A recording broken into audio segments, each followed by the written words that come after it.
Dubai visiting మీద వచ్చిన వాళ్ళు, దుబాయ్ నుంచి ఇండియా వెళ్తున్న వాళ్ళు ఇవైతే మెమరీస్ కోసం కొంటూ ఉంటారు. ఇంతకీ ఏంటి అనుకుంటున్నారా? అదేనండి సోవనీర్స్, ఫ్రిడ్జ్ మ్యాగ్నెట్స్, అలాగే Dubai tallest tower, Burj Khalifa, museum of the future, Burj Al Arab. అలాగే దుబాయ్ అంటే డిజర్ట్ ఏరియా కదా, మరి డిజర్ట్ అంటే క్యామెల్స్ కి స్పెషల్ కదా. సో క్యామెల్స్ ఇలాగా మెమరీస్ కోసం కొన్ని తీసుకువెళ్తూ ఉంటారు. దుబాయ్ ఎండాకాలంలో విజిటింగ్ వచ్చారనుకోండి, తల మాడిపోకుండా ఉండాలంటే ఈ హ్యాట్స్ వాడి తీరాల్సిందే.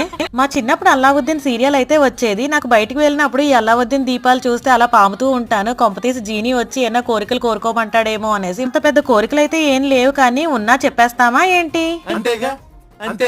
మరి మీ అందరూ దుబాయ్ నుంచి ఇండియా వెళ్ళేటప్పుడు ఏమేం కొన్ని తీసుకువెళ్తారు కామెంట్ లో కామెంట్ చేయండి. దుబాయ్ విజిటింగ్ మీద వచ్చినప్పుడు ఈ ప్లేస్ కి అయితే ఖచ్చితంగా వెళ్తారు. అదేనండి గోల్డ్ సూక్. దుబాయ్ అంటే ఫేమస్ కదండి, మరి గోల్డ్ కి సో నచ్చితే కొంటారు, లేదంటే లేదు. బట్ మోస్ట్లీ చాలా మంది అయితే దుబాయ్ బంగారాన్ని కొనడానికి ఇష్టపడతారు. మీరు ఇంకా దుబాయ్ వీడియో చూడాలనుకుంటే సబ్స్క్రైబ్.